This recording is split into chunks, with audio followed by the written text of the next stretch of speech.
welcome to Inside Events, an international podcast examining contemporary issues in events. So this week we're joined by Dr. Seth Kirby, and we're going to be talking about small business leveraging. Thanks for coming on, Seth.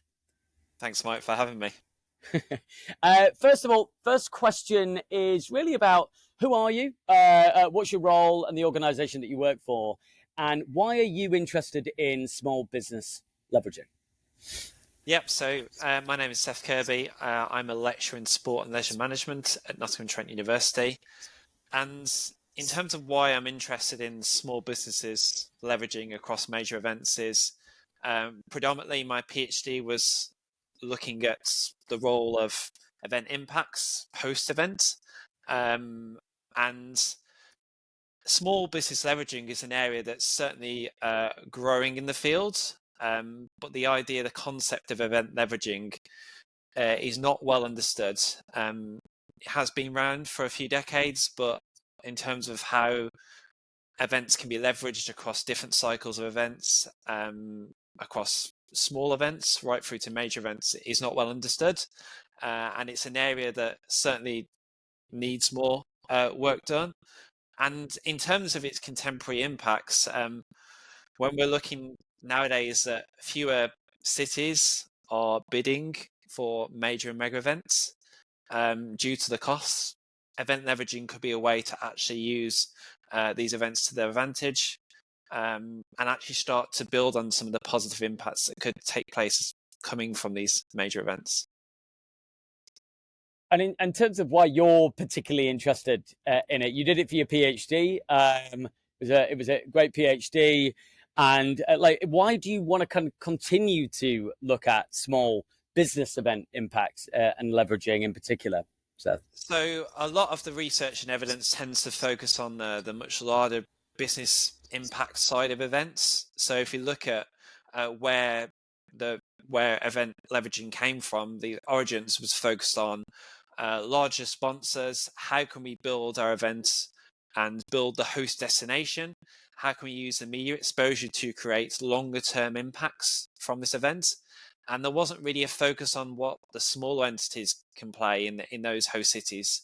And now it's something that's very much prevalent, that actually how can we get these smaller businesses to benefit from these events when these larger events come to town. And it's really a well-needed area to be explored much further, and not only across major and mega events, but also how can we connect local businesses more cohesively with the local communities and build a better experience for not only people being there, but also people that are involved in those events. So actually, how can we create more integrated impacts that actually benefit those people on the ground who really do need support from these types of events?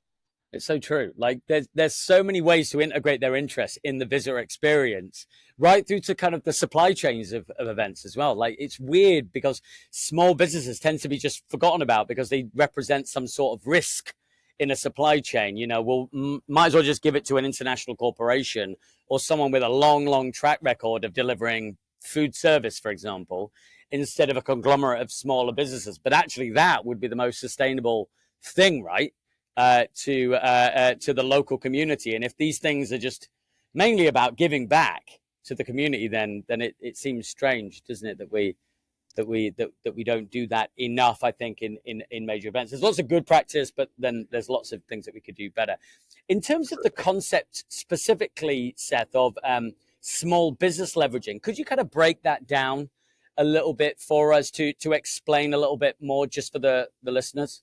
Okay, so if we take the concept more broadly of event leveraging first of all, and where that came about, around 2 decades ago, an academic called Lawrence Chalip came up with a general model of how can we go about creating value and maximizing visitation and trade around a major or mega sporting event.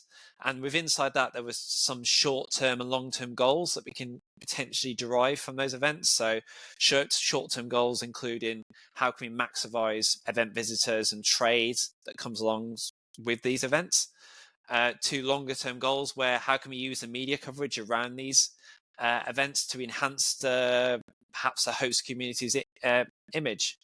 And more broadly, since that time, there's a lot of outcomes and potential opportunities that can come about from these events. But if we look at the role of small businesses and how this can be linked to event leveraging, this goes on a little bit before that time as well. So we have talked about in previous events, whether that be Olympic Games that have taken place in early 2000s, late 1990s, in terms of how we can better create small business involvement in those events.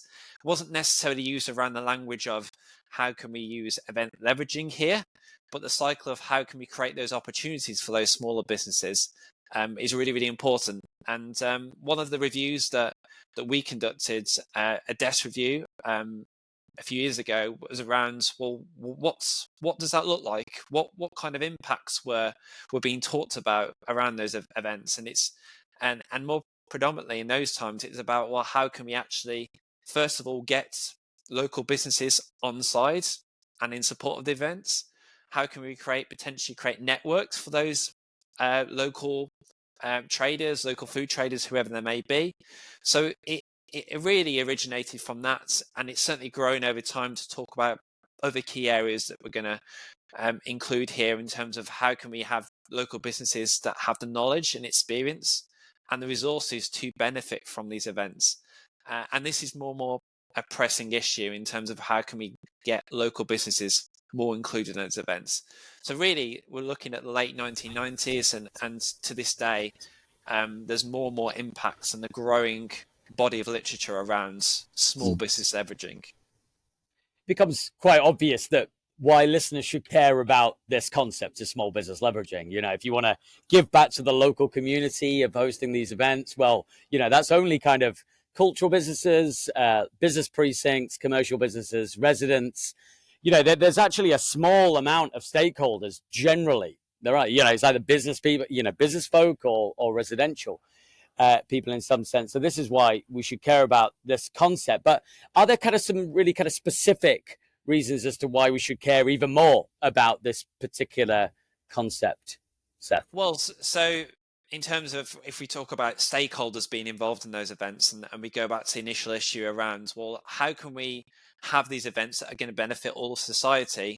When we look at how these economies are broken up, if you look at previous host cities, that includes London, even the Commonwealth Games that took place in Birmingham, the majority of these economies are made up of these small and micro businesses. And actually, if we can get these small business traders, whatever there may be creative organizations, there may be tourism organizations, there may be just small businesses that are operating in different parts of the city. If we can get them on side in support of these events, this primarily will give us a reason to actually host these events in the first place, because how that we're looking to benefit from these events is not only the participants involved, the people that are traveling to these events, but actually the people who are there on the ground and across the cycle of these events, whether it be in the run up to those events, a couple of years, planning around these events, where those businesses might be located. There's an opportunity there to not only grow economies in those areas, to better engage with those businesses, and actually to think about, well, how are these businesses set up going forwards? So what we're seeing in a lot of cities across the world is fewer people are going out to buying in physical places. More people are going staying at home, potentially purchasing things from their phones and their laptops. And this could be a way to get people out into those economies, to want to visit those places in the first place, but actually provide a shop window for those businesses located in those host cities as well. And it's really an opportunity for businesses to benefit. They get experience from being involved in these events. Maybe they get some knowledge that they didn't have before around what is the regulation, what are the rules around what we can and can't do around these events. Maybe it's about improving the strategies of those organizations, and how they can potentially be more profitable, but be more efficient going forward. So there are lots of benefits, not only for people on the ground, those local stakeholders that are there, but also for those local businesses as well.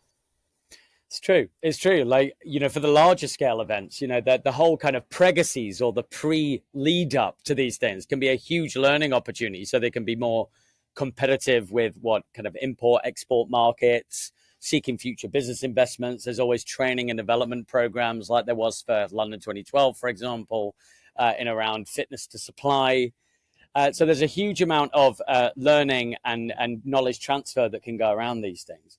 Yeah. Interestingly, we just wrote a paper about how kind of events pretty much are like cities within cities. They plonk themselves within a destination. They erect a barrier, quite literally, around themselves, and they shoehorn people in and out. And the whole, it almost seems in some sense that events are designed in a way that preclude them directly from engaging with everything else outside the event. We just wrote a paper about looking at 5,500 spectators to a marathon. Only 7% of them went outside the event zone, and the rest of them just stayed in. They had a bacon butty, they had a coffee, they just went to and from the car park, for example, and they were worth something like £12. The ones that went outside were worth £78 or something like that. And it was just like, imagine for a second if you managed to get more visitors engaged into the small business community through just simple things like pre-event communications, telling them to stay overnight, engage with the destination. They don't just do the marathon and run and then bugger off back home. They stay a little bit longer. Maybe it's about where you drop off coaches, on the other side of the high street. So you force them to walk through thoroughfares. There's really simple things that a lot of us have been looking at to try and encourage a more interaction between events and the small business communities in lots of different ways. So, Seth, how do you think this kind of concept of small business leveraging in particular, or event leveraging more broadly, how has that evolved, do you think, over the past kind of, let's just say, decade or two? Yeah, so as I talked about earlier on in this podcast episode, really in the origins of event leveraging, it was more of a general model. This is how we think an event coming to town could be wrapped around businesses, or wrapped around sponsorship, but wrapped around actually improving the image of that destination. And as we've grown over time, there's been new models that are developed around, well, how can we better incorporate the communities inside of this? So talking about the role of social leveraging, and actually how can we look to leverage not only other aspects, maybe this is around sports participation. So getting more people involved in sports and using this event as a mechanism for that. Or in some cases where we've looked at improving health outcomes or environmental problems that exist in those cities or places where these events are held. Or maybe it is about demonstrating to other countries and other nations that we have the ability to put on these events. But in terms of small business leveraging, it's very much developed from focus on certainly the larger corporates, larger sponsorship side of things. So actually, how can we have an event that's also going to include smaller business networks? We're going to have the Olympic Games and the Commonwealth Games have a variety of different partners. Well, there's not only those partners that potentially could benefit from those events. How can we incorporate potentially local governments and other community organizations around these events and bring together those networks? So it's very much developed into looking at the regulation and training for those organizations, but actually bringing more better networks and partnerships around this event. So particularly some of the things that we see more recently are around how do we have local businesses who have the knowledge, who possess a knowledge about what they can and can't do, who have experience in being involved in these events, but also have the resources to be able to deliver what a host city can help and support to deliver. So whether that be the resources in terms of the personnel, the training of those people, also where they need to be at certain times. So we talked briefly about where those businesses could be located. Are they nearby venues? Are they on the run to those venues? Are they in the final mile of those venues? And whereabouts those those businesses are occupied across the city as well is really, really important.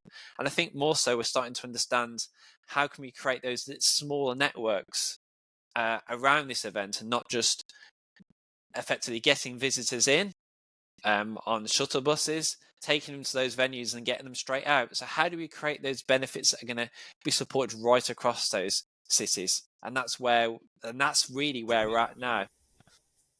That's useful. Thanks, Seth. And I guess in some way you talk about the future trends there, don't you? You're like pretty much everything that you talk about is projecting forward, thinking about how that concept and practice, because it's a very practical concept, isn't it? It's not kind of completely pie in the sky, overly theoretical. It's a very practical idea about leveraging and maximizing, should I say, optimizing the benefit of hosting these events of all shapes and sizes, but particularly major events because they have such power. But is there anything that you want to add in terms of kind of the future trends of this particular concept?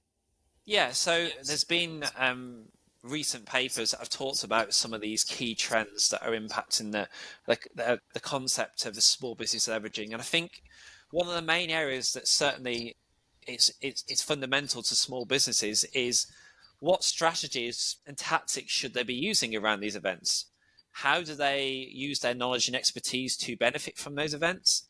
And I think where we're looking at where these events take place, so predominantly the focus has been on first world countries, and we're looking at, well, how can developing nations that potentially don't have the resources but have much broader acceptance of these small businesses potentially benefit from specific outcomes that can be delivered around these events.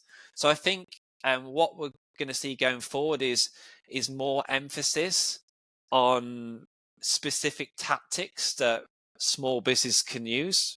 So that's understanding what has taken place at previous events. So thinking about knowledge sharing of past host cities and how they've learned from those. Creating frameworks that benefit those local businesses. So we talked about where do those businesses apply for potential contracts to those events? How do businesses get involved? Do they exclusively have to pay to be in those local fan zones or fan sites? So actually the resources of those businesses is really, really important as well.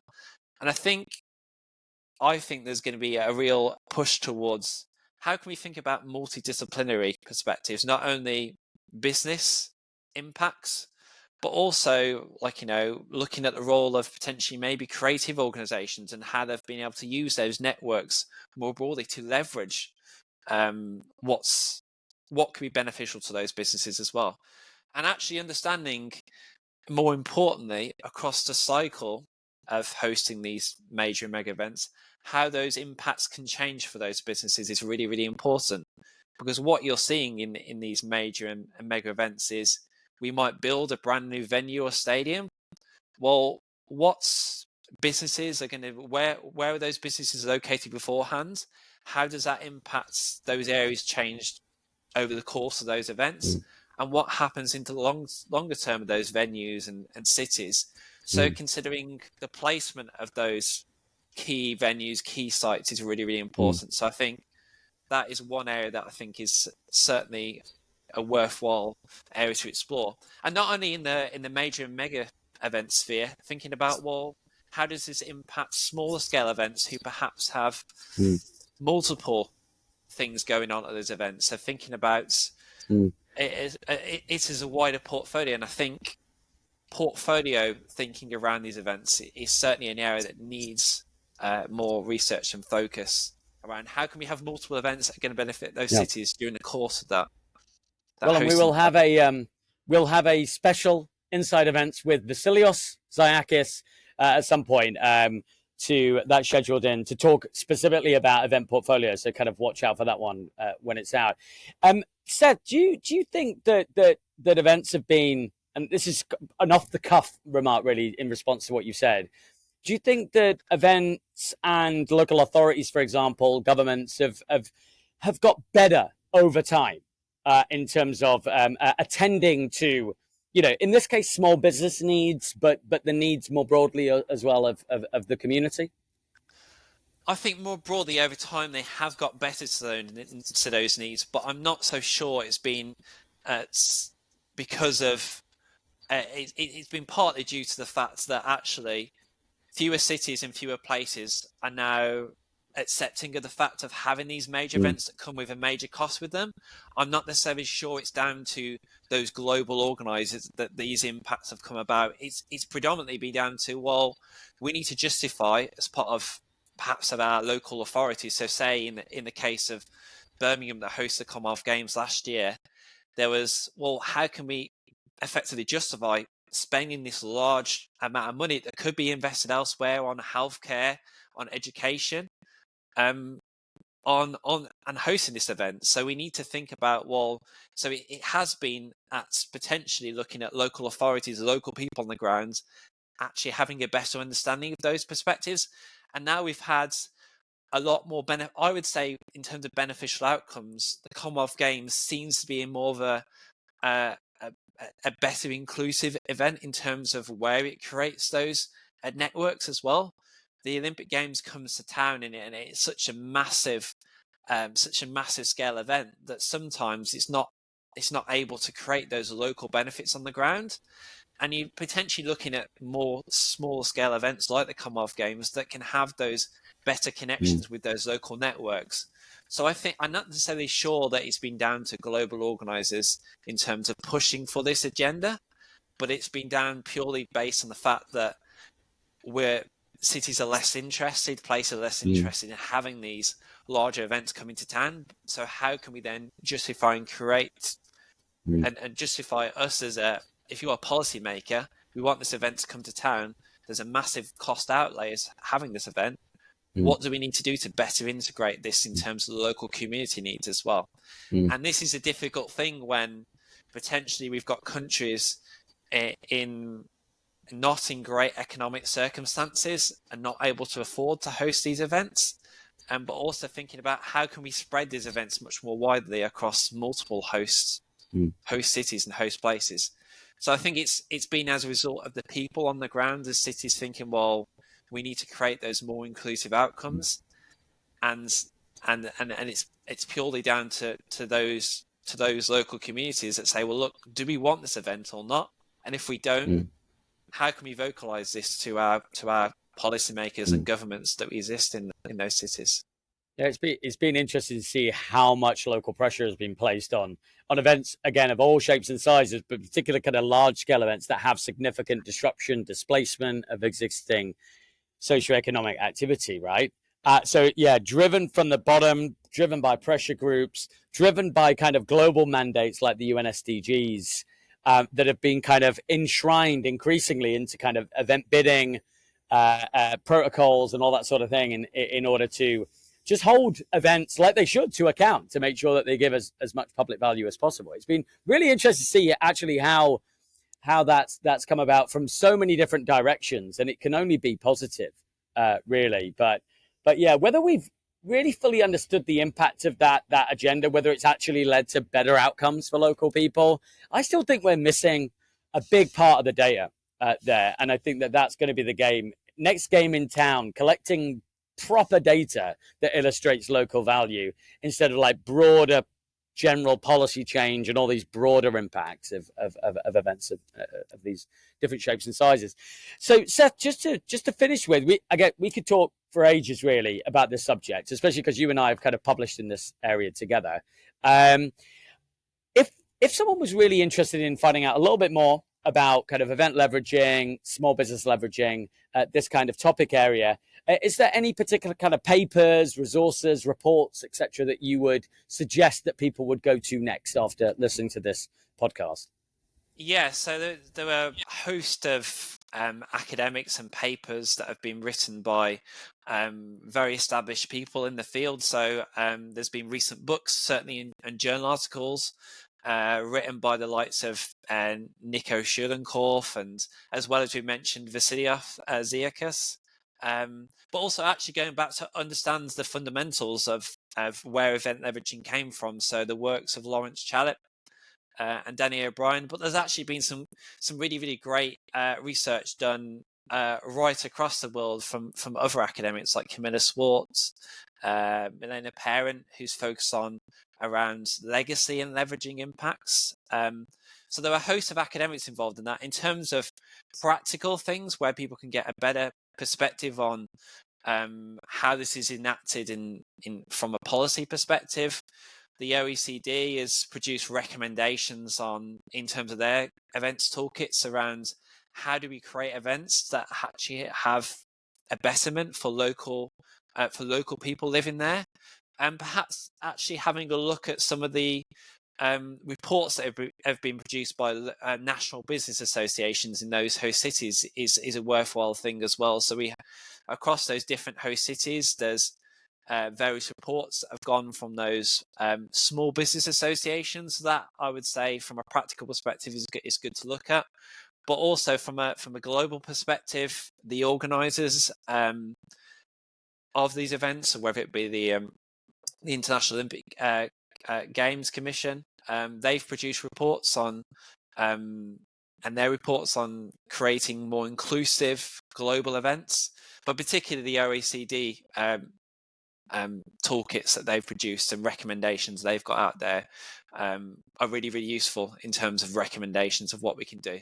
But there are a host of academics and practical papers out there, and there's quite a number of new papers that have been published in the Event Management Journal around some of the smaller business leveraging impacts. So there's been a few papers around what are the critical factors involved in leveraging these small businesses around these events. So I'd recommend having a look at journals like Event Management and European Sport Business Management Quarterly as well, in terms of where you can go about finding more information there as well.